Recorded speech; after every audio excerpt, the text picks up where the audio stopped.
우리 옆 사람과 인사하시겠습니다. 잘 오셨습니다. 사랑합니다. 예, 한 번 더 해야 되죠. 이렇게 사랑합니다.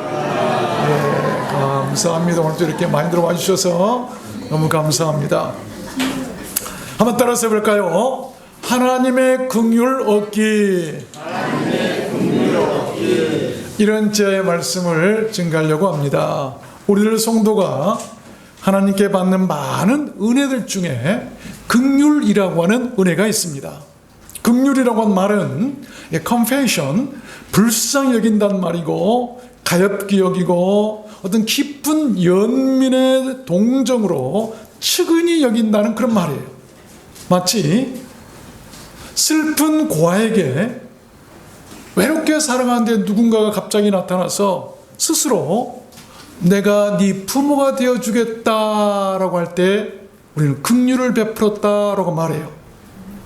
또 탕자의 아버지가 그 아들을 측은히 여겨서 기다렸다가 용서하고 끌어안고 반겨 맞이해주는 그런 형태를 우리는 긍휼이다라고 얘기를 합니다.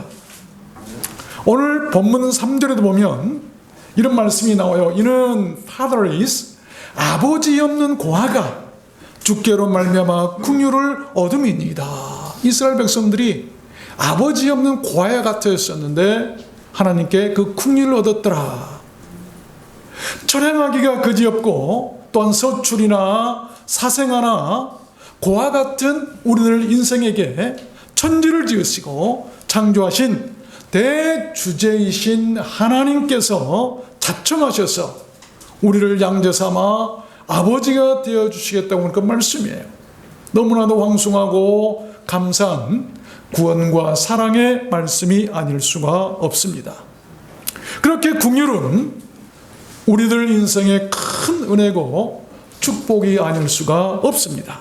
예수님께서도 산상수훈에서 긍휼을 복이라고 말씀하셨어요.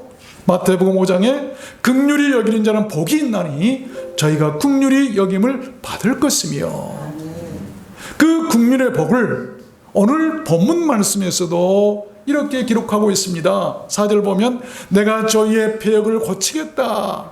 패역이라고 한 말은 아주 거짓투성이고 못된 짓만 했던 그런 사람을 고쳐주겠다. 즐거이 저희를 사랑해주겠다. 나의 진노가 저에게서 떠났음이라. 내가 이스라엘에게 이슬고 같으리니 저가 백합화가 같이 피겠고 레바논 백향목같이 뿌리가 박힐 것이라. 그 가지는 퍼지며 그 아름다움은 감람나무와 같고 그 향기는 레바논 백향목 같으리니 저희는 곡식같이 소송할 것이며 포도나무같이 꽃이 필 것이며 그 향기는 레바논의 포도주같이 되리라. 긍휼이라고 하는 것은 마치 이와 같은 거예요. 아십시오. 긍휼의 본질은 말이나 감정뿐만이 아닙니다. 어떤 감정에 휘둘려서 나오는 말이 아니에요. Her reactions, 이 거룩한 행위예요. 하나님은 친히 그 긍휼을 몸소 실천하시는 그리고 이행하시는 분이십니다. 출애굽기 33장에 나는 은혜 줄 자에게 은혜를 주고 긍휼히 여길 자에게 긍휼을 베푸느니라. 긍휼을 베푸시는 자다. 이사야 63장에 보면 그들의 모든 환난에 동참하사 자기 앞에 사자로 그들을 구원하시며 그 사랑과 긍휼로 그들을 구성하시고 드시며 안으셨도다. 여러분, 하나님께서 친히 이 땅에 나오실 수는 없죠. 그 앞에 있는 사자들, 천사나 또한 하나님께서 세우신 주의 종들, 그들로 말미암아 긍휼을 베풀어서 구속하시고 들어주시고 안아주시겠다라고 하는 그런 말씀입니다. 그래서 저는 오늘 말씀을 받들어서 하나님의 그 긍휼하심의 복을 받는 그 길이 무엇인가를 여러분들께 증거해 드리려고 하는 것입니다. 여러분, 하나님의 긍휼은요, 죽을 자도 살게 하세요. 성경에 보면 하나님이 긍휼을 베푸시면 죽을 자도 살아나요. 죽을 죄를 지은 사람도 용서받게 되는 것을 볼 수 있고, 죽을 병도 하나님의 긍휼이 임하면 치유된 것을 우리는 얼마든지 볼 수 있습니다. 오늘 말씀을 통해서 우리들 모두에게도 하나님의 그 긍휼하심의 은혜와 축복이 함께 했으면 좋겠습니다. 여러분 모두 그렇게 되시기를 주님 이름으로 축원합니다. 그러면 하나님의 긍휼의 복을 받는 그 길이 무엇인가? 모든 복은 받는 길이 있어요. 은혜는 오직 하나님께서 정해놓으신 길이 있어요. 인간들이 노력해도 안 돼. 그것은 아들 예수 그리스도를 통해서 믿는 자는 구원받을 것이라고 하는 이 구원의 길은 하나님께서 딱 정해놓았어요. 더 이상 다른 길이 없어요. 이 길 외에는, 예수 외에는 구원받아 천국 갈 길이 없어요. 그러나 복은 달라요. 하나님께서 여러 가지 길을 마련해 놓으셨어요. 그 길로 행하는 자들에게 복을 주신다고 그랬는데, 그 긍휼의 복을 받을 수 있는 길도 하나님께서 예비해 주셨어요. 그 길이 뭔가? 첫 번째는 repentance, 이 회개는 repentance, 회개한단 말이에요. 회개해야 돼.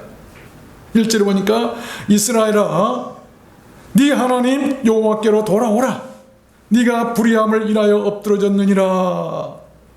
이스라엘 백성을 엎드러지게 했던 것은 그들의 불의함 때문이다라고 지적하고 계시죠. 그 불의함이라고 하는 건 sins, 죄들이죠. 죄. 또 엎드러졌다고 한 말은 이 downfall, 전락해버리고 실추되고 몰락하고 파멸됐다고 하는 것입니다. 여러분, 회개란 다른 것 아닙니다. 그렇게 넘어지고 엎드러지게 했던 잘못을 깨닫고 참여하고 하나님께 다시 리턴, 돌아오는 것을 말하는 거예요. 그래, 돌아오라. 호사에서 보면 돌아오란 말이 많이 나오죠. 회개하란 말이에요. 여러분, 마치 자동차를 몰고 가다가 아차, 내가 길을 잘못 들었네 하고 깨달았을 때 빨리 길을 돌이켜야만이 제대로 갈 수 있지. 길이 잘못되었음을 알고도 고집 부리면서 그래 한번 해보자 하면서 계속 그 길로 간다면 더욱 미국에 빠지고 더 어려움에 처할 수밖에 없어요. 갈수록 목적지와는 더 멀어지고 더 꼬일 수밖에 없고 해결할 수 없는 심각한 공격에까지 처하게 된 것을 볼 수 있어요. 여러분, 우리들 인생은 그것을 알아야 돼요. 우리가 가다 이 길이 아니다 싶으면 빨리 돌이켜야 돼요. 그래야만이 꼬이지 않습니다. 우리 인생, 여러분, 꼬이기 시작하면 걷잡을 수 없어요. 요엘서 2장의 말씀에 보니까 여호와의 말씀에 너희는 이제라도 금식하며 울며 애통하고 마음을 다하여 내게로 돌아오라 하셨나니 너희는 옷을 찢지 말고. 이스라엘 사람들은요, 회개한다고 옷을 막 찢어요. 그렇게 하지 말고, 그거 다 가짜다, 형식이다. 마음을 찢어라. 마음을 찢고 너희 하나님 여호와께 돌아올지어다. 하나님이 원하시는 것은 마음이에요. 그는 은혜로우시며 자비로우시며 노하기를 더디하시며 인애가 크시사 뜻을 돌이켜 재앙을 내리지 아니하시리니 그때에 여호와께서 자기 땅을 위하여 중심이 뜨거우시며 그 백성을 긍휼히 여기실 것이라. 돌아오면 하나님께서요, 돌아보는 그림자도 없이 마음과 중심이 뜨거워서 재앙을 내리지 않고 멈추시겠다고 하는 거예요. 그때 여호와께서 자기 땅을 위하여 중심이 뜨거우시며 그 백성을 긍휼히 여기실 것이다. 누구든지 여호와 이름을 부르는 자는 구원을 얻으리라. 여호와 이름을 부르고 돌아오라 이 말이에요. 아십시오, 하나님은 참여하고 회개하는 자에게 그 긍휼의 복을 베푸십니다. 믿습니까? 두 번째입니다. 하나님의 그 긍휼의 복을 받는 그 길이 무엇일까요? 두 번째는 deeds, 행위가 있어요. 어떤 행위가 있어야 돼. 말로는 안 돼요. 2절 말씀해 보니까 너는 말씀을 가지고 여호와께로 돌아와서 아뢰기를 모든 불의를 제하시고 선한 바를 받으소서. 하나님께 나올 때 뭘 가지고 나오라고요? 하나님의 말씀을 들고 와야 돼요. 하나님의 말씀을 읽고 말씀을 품고 나와서 하나님께 얘기하기를 어떻게 기도하냐면 모든 불의를 제하시고 나의 선한 바를 받으십시오 라고 하는 말이에요. 여기 선한 바라고 하는 선행을 말하죠. 하나님의 긍휼하심의 복을 얻기 위해서는 그렇게 누군가를 위한 이 graciously 관대하고 정중하고 선한 행위가 있어야 돼요. 아무렇게나 하는 준비 없는 그런 선한 그런 행위들이 아니에요. graciously라는 이 말은 아주 관대하고 정중하게 잘 준비하고 갖추어서 선을 행해라라고 한 말이에요. 우리는 누구에게 동정하는 행위? 그래서는 안 돼요. 미안합니다. 제 얘기를 해서 미안합니다. 저는 개쪽교회를 섬기는 지가 벌써 7년이 됐어요. 그동안은 나름 조금 규모 있는 교회에서 있었지만 20년 목회하다가 이제 여기서 여러분을 만나서 이렇게 아름답고 복되게 행복하게 목회를 하고 있는데, 개척교회 하니까 달라진 것이 하나 있어요. 사람들이 되게 무시하대요. 전에는요, 노예 같은 데 가면요, 목사님이 찾아와서 아이고 목사님 인사하고 찾아와서 인사해요. 근데 지금은 살살살 피합니다. 혹시 자기들한테 뭐 도와달라고 할까 봐서. 근데 저도요 겪었어요. 얼마 전에요, 어떤 여자 전도사님이세요. 교회 오셨는데 내 등을 그냥 또닥또닥 투닥이더래요. 왜 그랬을까요? 동정하는 거예요. 그러면서 자기는 강남의 어떤 대형 교회에 다녔다. 얼마나 마음이 괴로웠는지 몰라요. 여러분, 그래서는 안 되는 거예요. 그것은 선한 행위가 아니에요. 작은 교회 목회자란다 할지라도, 여기 뒤에 있습니다만 오신 우리 강사 목사님도요, 신학대학원에, 한국에서 제일 간단한 신학대학원의 교수였지만 여러분, 작은 교회를 세워서 개척교회를 시작하셨어요. 그분이 어서 제 말씀을 증가하실 텐데, 그런 건 선행이 아니에요. 동정하는 것, 값싼 동정을 하려고 하지 마세요. 존경하세요. 오히려 아이고 그 화려한 것 다 뒤로 하고 세상 뒤로 하고 이렇게 개척교회 하시면서 얼마나 힘이 드십니까? 하나님 일하시는데 얼마나 힘드십니까? 라고 격려, 위로, 기도해야 되지. 아주 마치 자기가 대단한 사람이 그냥 토닥토닥 기가 막히더라고. 물론 그렇다고 해서 내가 속상하지는 않았지만 그러는 거예요. 정중하게 애를 갖추어서 선을 행하는 것을 우리는 하나님이 원하시는 선행이라고 하는, 그렇게 하라 이 말이에요. 그래서 성경에 graciously만 써요. graciously. 그래서 행위라고 하는 말은 여러분, 정지되었던 것들을 다시 작동시켜서 활동하게 하고 움직이도록 한다는 말이에요. 그래서 무슨 기계가 돌아가다, 자동차가 가다 딱 스톱했는데 다시 움직이도록 하는 것을 우리는 행위라고 그래요. 여러분 가운데 지금 멈춰 있거나 정지된 그런 선한 행위들이 있다고 한다면 다시 작동하도록 해야 돼. 다시 움직이고 작동하도록 해야 돼. 그러면 하나님께서도 다시 여러분께 긍휼의 복을 작동시키실 것이다 라고 하는 말씀이에요. 무엇을 하다가, 선한 일을 하다가, 하나님을 하다가 멈춰 있습니까? 자동차가 가다가 시동이 꺼져버린 것 같아요. 거기에는 긍휼이 없어요. 다시 시동을 걸어서 움직이도록 하십시오. 하나님께서는 그런 사람들에게 그런 행위를 보시고 긍휼을 베푸시, 불쌍히 여겨주시겠다고 하는 말씀. 그런 사람이 나와요. 열왕기 2장에 보면 히스기야 왕이죠. 히스기야가 낯을 벽으로 향하고 여호와께 기도하여 가로되 여호와여 구하오니 내가 진실과 전심으로 주 앞에 행하며 주의 보시기에 선하게 행한 것을 기억하옵소서 하고 심히 통곡하였더라. 유다 왕 히스기야가 죽을 병이 들었죠. 하나님께서 이사야 선지자에게 야 이사야야, 히스기야 왕에 가가지고 이제 죽을 병이 들었으니까 죽고 살지 못할 때니까 가서 처치하고 다 준비하라고 그래라. 그래서 이사야 선지자가 와서 히스기야 왕한테 이 말하니까 히스기야가 얼마나 통곡하면서 하나님 이럴 수 있습니까? 내 나이 아직 젊은데, 그러면서 내가 하나님께 앞에서 하나님이 인정하실 만한 선하게 행했던 일들을 하나님 아시지 않습니까? 그 선행을 좀 기억해 주십시오라고 심히 통곡했어요. 여러분, 그 선하게 행했던 거. 그랬더니 하나님께서 뜻을 돌이키시고 이사야야 너 다시 돌아가서 히스기야 왕에게 내가 네 병을 고쳐준다고 말해라. 그래가지고 병 고침을 받고 살았던 거 아닙니까? 이게 긍휼이라고 하는 거예요. 선한 행위가 있는 사람에게 그런 긍휼, 죽을 자도 다시 뜻을 돌이키시고 살려주신 거예요. 누가복음 19장 말씀해 보니까요, 삭개오 얘기가 나오죠. 삭개오가 서서 주께 여짜오되 주여 보시옵소서, 내 소유의 절반을 가난한 자에게 주겠으며 만일 네 것을 토색한 일이 있으면 4배나 갚겠나이다. 선행이라고 하는 것은 마치 이와 같은 거예요. 그 결과가 놀라웠죠. 예수께서 이르시되 오늘 구원이 이 집에 이르렀다.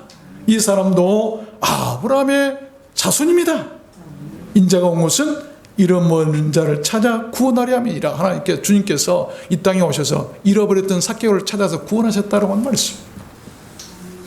누군가를 위해서 선을 행하는 것 결코 공짜가 없어요. 여러분, 선행을 많이 하시길 바랍니다. 행함이 없는 믿음은 죽은 것이라고 성경은 말씀하죠. 여러분, 죽은 나무에는 결코 열매가 없어요. 죽은 나무에다가요, 아무리 물을 주고 거름을 주고 별짓을 다 해도 절대 잎이 하나 나오질 않아요. 꽃 하나 피지 않고 열매 하나 맺히지 않아요. 우리들 믿음과 신앙도 마찬가지인 거예요.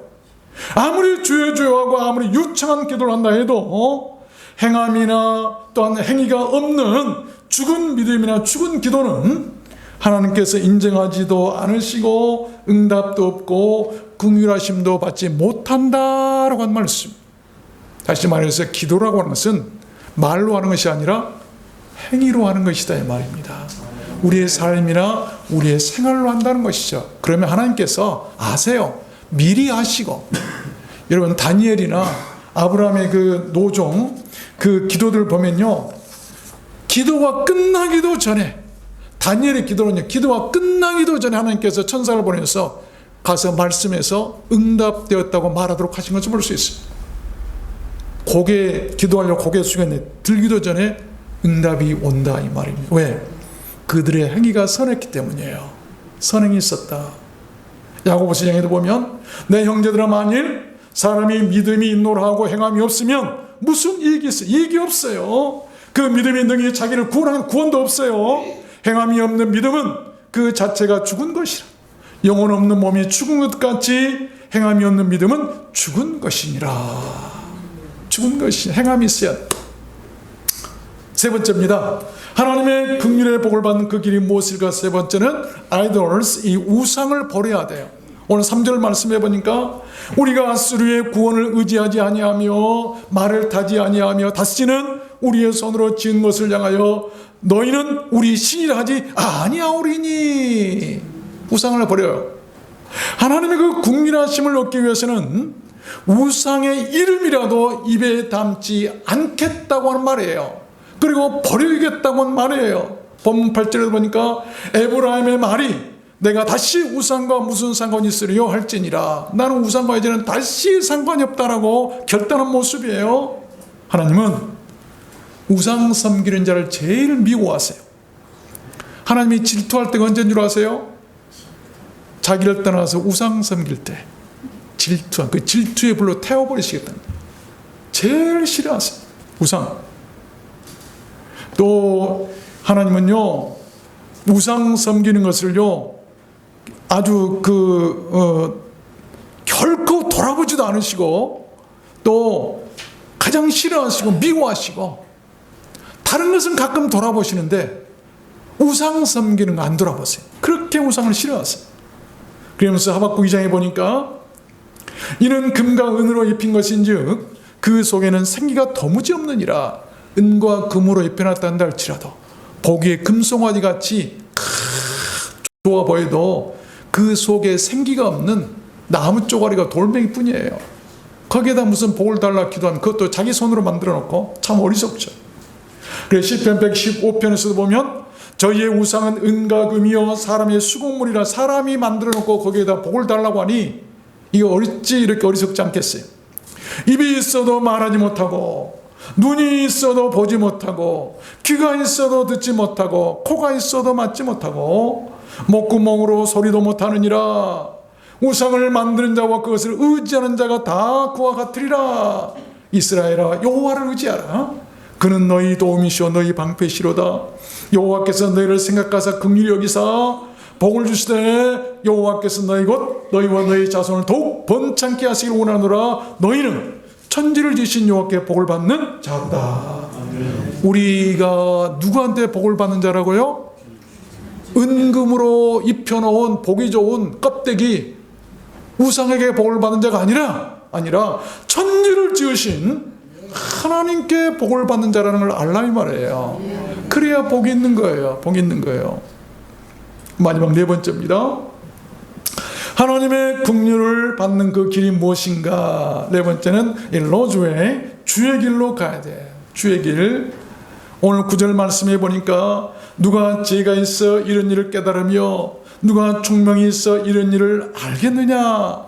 여호와의 도는 정직하니, 여호와의 길은 정직하니 의인이어야 그 도에 행하리라, 그 길에 행하리라. 그러나 죄인은 rebellious, 이 아주 반항적이고 거부하고 반역하고 고치기 어렵고 감당할 수 없고 고집스럽고 처치곤란한 사람을 이 rebellious라고 하는데, 죄인이라. 그래서 그 도에 거쳐 넘어, 그들은요, 그 도에 거쳐 넘어져 스탬블, 어둠 속에서 넘어지고 길을 찾지 못하고 더듬거리고 실수하고 실패하고 잘못된다. 그래서 주의 길로 가야지, 하나님의 길로 가야지, 고집스럽게 세상 길로 자기 길로 가다가는 어둠 속에 넘어져서 어느 날 헤매고 길도 못 찾고 방황하다 끝나는 거예요. 아십시오. 하나님의 긍휼하심을 받기 위해서는 죄인의 길에 서지 않고 하나님의 길에 서야 된다고 성경은 말씀하세요. 그 말씀이 대표적으로 시편 1편이죠. 우리가 한번 읽어보면, 복 있는 사람은 악인의 꾀를 쫓지 아니하며 죄인의 길에 서지 아니하며 오만한 자의 자리에 앉지 아니하고 오직 여호와의 율법을 즐거워하여 그 율법을 주야로 묵상하는 자로다. 저는 시냇가에 심은 나무가 그 씨를 쫓아 과실을 맺으며 그 잎사귀에 마르지 아니함 같으리니 그 행사가 다 형통하리라. 악인은 그렇지 않으며 오직 바람에 나는 겨와 같도다. 그러므로 악인이 심판을 견디지 못하며 죄인이 의인의 회중에 들지 못하리라. 대저 의인의 길은 여호와께 선정하신, 악인의 길은 망하리로다. 우리가 주의 길로 가야 할 일이에요. 죄의 길에 서지 마. 죄 지은 사람들과 앉지도 말고 서지도 마세요. 출애굽기 33장에 보면 모세의 기도가 나오죠. 모세는 이렇게 기도했습니다. 내가 참으로 주의 목전에 은총을 입었사오면 원컨대 주의 길을 내게 보이사 내게 주를 알리시고 하나님의 길을 내게 좀 보여달라.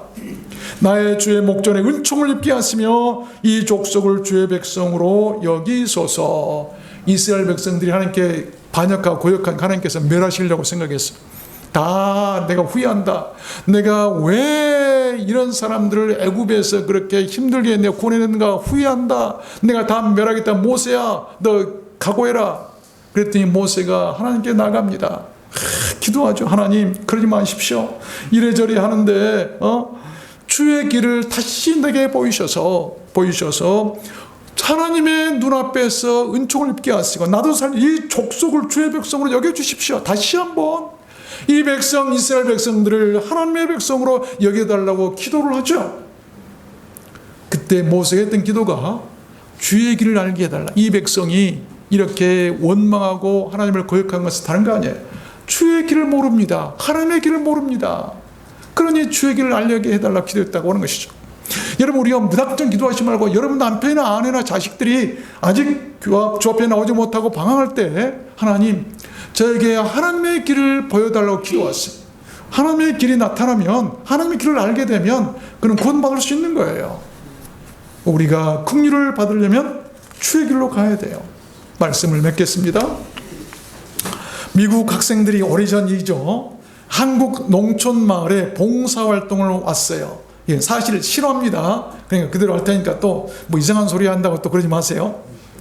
노인들만 있는 그런 시골 마을이었는데 학생들이 나와서 이제 자기 소개를 합니다. 미국 학생들이. 아니, 금발머리 예쁜 여학생이 나오더니 내 이름은 미첼 캐서린입니다. 그러자 귀가 조금 멀었더니 할아버지가 크게 물어서, 아니 다시 말해봐요. 이름이 뭐라고? 그러니까 미첼 캐서린. 그러자 할아버지가 대답하면, 뭐라고? 미친 개소리. 미첼 캐서린을 키워두어서 미친 개소리라고 들은 거예요. 미안합니다. 상스러운 말을 했어요. 그러면서 하는 말은, 아이고 저는 미쳤어. 아니, 저렇게 예쁜 처자 이름을 미친 개소리라고? 어떻게 부모들이 이름을 저렇게 지었디야? 미쳤어. 저들 부모가 미쳤어. 그러면서 할아버지가 그냥 혼자 난리가 난 거예요. 긍휼한 마음과 동정심이 아주 넘치는 할아버지 아니었을까요? 그렇죠? 누군가를 위해서 마음에 긍휼한 생각이 드는 것은 매우 귀한 복된 일이에요. 하나님은 우리를, 인간을 향한 긍휼한 마음과 긍휼한 생각으로 충만하신 분이에요.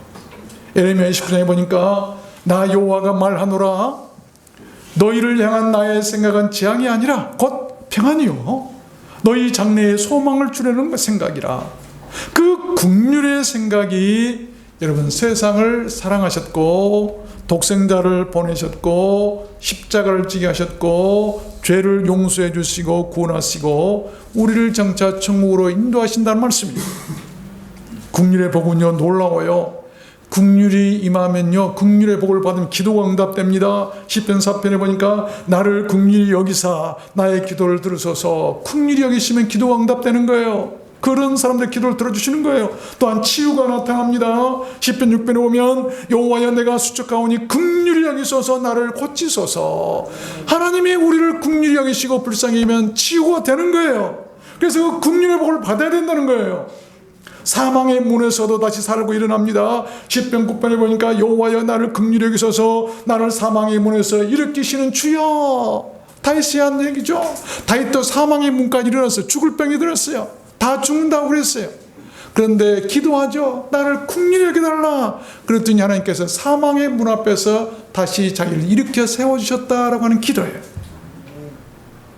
또한 이 긍휼은 가난한 자를 궁핍한 자를 또 구원하죠. 이 시편 72편에 보면 저는 가난한 자와 궁핍한 자를 긍휼히 여기시며 궁핍한 자의 생명을 구원하신다고 말씀입니다.